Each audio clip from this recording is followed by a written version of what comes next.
ঘটনাটা হচ্ছে আমার এক খালাতো বোন, তার নাম পাবিনা।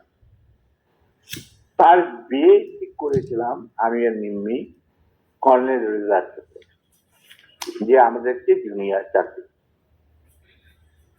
তার সাথে বিয়ে হবে, অনুষ্ঠান হবে লেডিস ক্লাব। তো দুপক্ষেই আমাদের পরিচিত, অর্থাৎ আমরা হলাম রায় মিডিয়া। ঠিক আছে, ঠিক আছে। তখন আমরা কি করলাম, সমস্ত অ্যারেঞ্জমেন্ট আমাদের উপরে দায়িত্ব আসলো। তো কাকে রাখি আর কাকে বাদ দিই, এত মানুষের সাথে পরিচিতি। তো আমরা যাই হোক বেশ ভালোই, প্রায় 2-3 হাজার লোকের মতো লোক ইনভাইট করা হলো, দুই তরফে চলছে বিয়ার আসর। তখন আমার একমাত্র শালা, যার নাম বাপ্পি, ও ম্যাকগিল ইউনিভার্সিটিতে পড়তো, ওখান থেকে ছুটিতে আসছে দেশে। He was also present in this ceremony. আমি আর নিমিত দুই পক্ষের মানে হোস্ট বলতে পারো, সবাই দেখাশোনা করছি। বাপ্পি বসে আছে ছেলেদের যেখানে বসার জায়গা সেখানে। তো গাড়িগুলো মুস্তফার ছেলেরা আর তার সাঙ্গভঙ্গ পিছনের সিটে, পিছনের রোতে সিটে বসে। তাদের মধ্যে একটা ছেলে বাপ্পির চুল টান দিল পিছু থেকে। তো বাপ্পির পিছনে, ভদ্র মানুষ, বিদেশ থাকে, বিদেশে বড় হয়েছে, পিছিয়ে বললো, কিছু বলে না। আবার ওরা চুল টান দিল। দ্বিতীয়বার টান দেওয়ার পরে বাপ্পি পিছনে তাকিয়ে দেখো যে একটা ছেলে হাত সরিয়ে।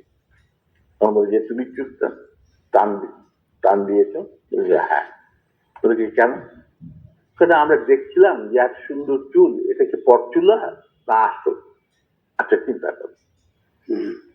সে তখন ইউনিভার্সিটিতে পড়ে, আর এই পুচকে ছেলে তখন বোধহয় স্কুলেও পড়ে না, বা স্কুলে 6-7 ক্লাস হবে। তখন বাপি বলে, বেয়াদব ছেলে, তুমি আর এখানে বসবে না, তুমি অন্য কোথাও গিয়ে বল। ওরা বেরিয়ে চলে গেল। আমরা কিন্তু কিছুই জানি না, মানে আমি আর নিমি এত ব্যস্ত, দুই পক্ষকে দেখছো না, খাওয়া দাওয়া চলছে। হঠাৎ দেখলাম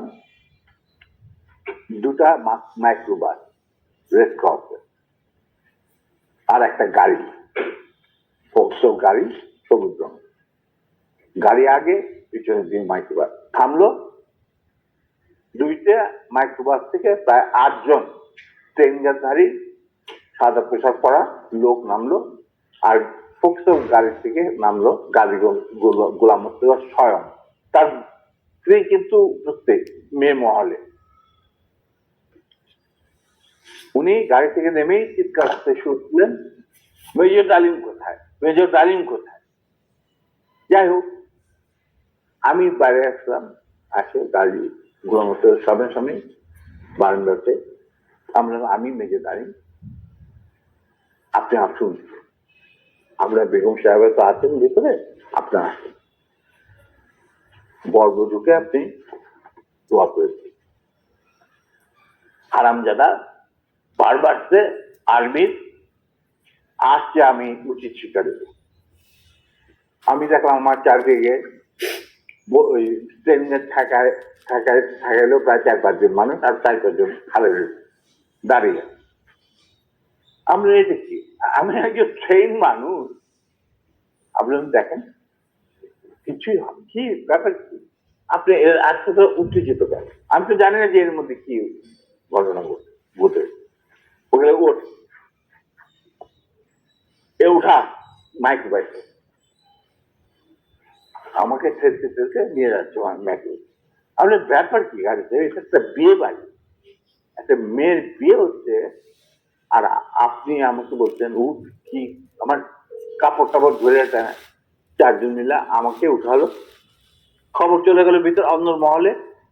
নিম্মি আর আমার শাশুড়ি, মানে আমার খালার শাশুড়ি, মানে কন্যার মা, উনি বেরিয়ে আসলেন। ওনারা আসলেন, কি ব্যাপার, দেখে যেরকম আমাকে ঠেলাঠেলি করে উঠানো হচ্ছে মাইক্রোবাসে। আমি মাইক্রোবাসে উঠলাম, উঠে দেখি তখন আমার খালাম্মা গাজীকে বললো, গাজী আপনি কি করছেন, আমার মেয়ের বিয়ে হচ্ছে। এক দেয়ার দি তারা বর পক্ষেরও কন্যা পক্ষেরও ওরা কাজ কি হয়েছে কি, ওরা তো ব্যস্ত। মানে আমি ওদেরকে উচিত শিক্ষা দেবো, ওকে আমি উচিত শিক্ষা দেবো। তখন আমার স্ত্রী বললো যে আপনি তাকে একা নিয়ে যেতে পারবেন না, আপনি আমাকে সঙ্গে নিয়ে ঠিক আছে চল বলে ওরেও ধাক্কা দিয়ে উঠায় দিল। তারপরে আমাদেরকে নিয়ে উনি গাড়ি ঘুরে চললেন প্রথম ফার্ম গেট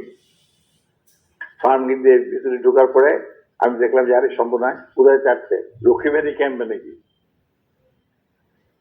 তখন আমি চিন্তা করছি কি করি এর মধ্যে আমার, তো আমি বললাম গাড়ি থামা, ড্রাইভার গাড়ি থামা দিল।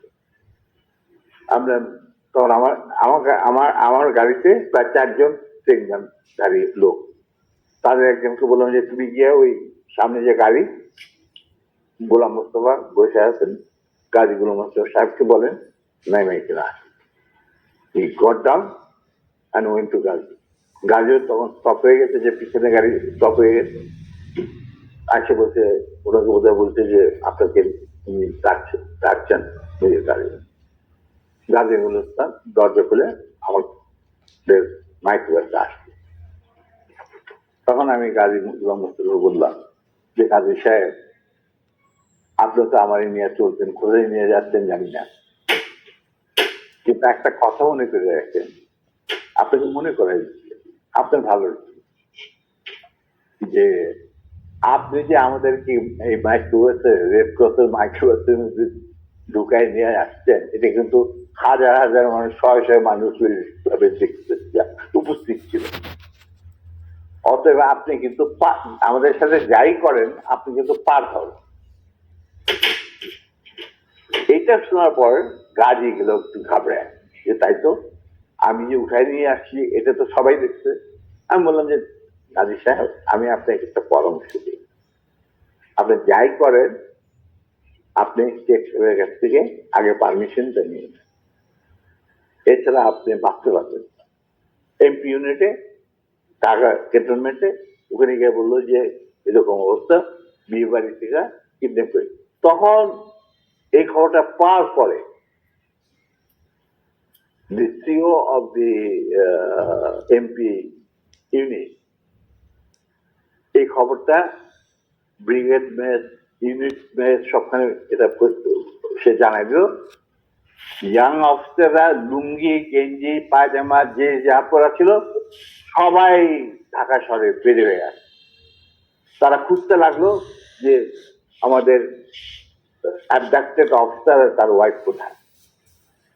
আর একজন সোলজার এমপি পাঠানো হলো, যারা ওই অবৈধ অস্ত্র কালেকশনে ডিপ্লয় ছিল গাজীর বাড়িতে, যাদের বাড়িতে সবাই বন্দুকেরা নিয়ে আসছে রেস্ট করে মজা। তো গাড়ি চললো, আমরা পিছিয়ে পিছিয়ে চললাম আবার কাফেলাকে গাড়ি 32 নম্বরের গেটের ভিতরে ঢুকতে না দিয়ে বাইরে খাড়া করায়, স্টপ করা পর গাড়ি তার গাড়ি নিয়ে ভিতরে চলে, আমরা ওখানে থাকলাম। ইতিমধ্যে যখন এরকম সারা আর্মি ডিপ্লয়মেন্ট যারা ডিপ্লয় ছিল তারা যখন গাড়ির পরিবার ধরে নিয়ে আসছে আর সবখানে ব্যারিকেড দিয়ে চেক করা হচ্ছে প্রত্যেকটা গাড়ি যে আমাদের মিসিং অফিসার তাদের স্ত্রী কোথায় আছে কিনা, যাতে ঢাকার বাইরে না যেতে পারে। সেই হুলস্থুল চলছে। মাহবুব এক ঘটনা ঘটছে, বলে কি ঘটনা, বলে নিম্মি আর ডালিমকে উঠায় নিয়ে গেছে গাজী বিয়ে বাড়িতে। কোথায় নিয়ে গেছে কি হয়ে গেছে জানি না, তবে তার পরিবারের সবাই এখন অ্যারেস্ট করা হয়েছে। তারা সব ওই তাজুদ্দিন উদ্যানে আছে, মানে রেস্ট করছে। আর্মি সারা ঢাকা শহরে ছড়ায় পড়ছে, তার প্রত্যেকটা গাড়ি চেক করতেছে যে looking for the missing officer and abducted officer and his wife. মাহবুবকে চাইছি, এটা তো সাংঘাতিক কথা। গাড়িতে তো বিশ্বাস করা যায় না বলে সে রেড টেলিফোন করতে, মানে হাত দিতে গেছে, টেলিফোন বা বেজে উঠছে। কে? শেখ মুজিব। ফোন মাহবুব। তো উঠেছে, কে বলছে? আমি মাহবুব বলছি। বলে যে আমি প্রাইম মিনিস্টার মুজিবুর রহমান। বলে কি? জি স্যার বলেন। বলে কি তুই ইমিডিয়েটলি আমার বাসায়। এর মধ্যে chief of staff, deputy chief of staff, CGS, Khalid Mosharraf, এদেরকে ডাকানো হয়েছে, এরাও আসছেন। কর্নেল নুরুজ্জামান, রকিবানী চিফ, আসছেন সবাই। জিয়া রহমান অবস্থা ডেপুটি চিফ। আচ্ছা, মাহবুব তখন চলো, তখন লিটুদের গাড়িতে বসেই ও চলে আসলো। তো ওই গাড়িটা যখন গেল, গাড়ির নাম্বার দেখে আমি বুঝলাম যে উই আর সেফ, আমাদের মারবে না। কিছুক্ষণের মধ্যেই মাহবুব, আমি দেখলাম যে মাহবুব না, শেখ কামাল, রেহানা, তারপরে শেখ জামাল, বেগম মুজিব গেটের বাইরে এসে আমাদেরকে খালাম্মা টালাম্মার চলার অসুবিধা, মানে রক্তাক্ত চুল্লু, ওদের দেখে তো ওরা ঘাবড়ে গেছে। তারপরে নিম্মির অবস্থা তো ভিতর নিয়ে, আমাদের ভিতর নিয়ে গেল। তখন ভিতর না যাবো দেখলাম সিটিং রুমে প্রথম আমার ডাকলেন মুজিবুর রহমান আর আমার নিম্মিকে। তো রেহানারা সব ওখানে দাঁড়ায় রইল, মিসেস মুজিব দাঁড়ায় রইলেন, আমরা ভিতরে যাই। গিয়ে দেখে সব বসে আছে, chief of staff, deputy chief staff, CGS and all that. তখন এর মধ্যে গাজী গোমস্তার বাসা থেকে ফোন আসছে প্রাইম মিনিস্টারের কাছে যে বাড়ির সবাইকে ধরে নিয়ে গেছে আর্মি। যতক্ষণ পর্যন্ত আমাদের অফিসার লেডি ওয়াইফকে না পাওয়া যাবে আমরা কাউকে ছাড়বো। আর ওই গার্মেন্ট 17 দিন যে গার্মেন্ট গেছিল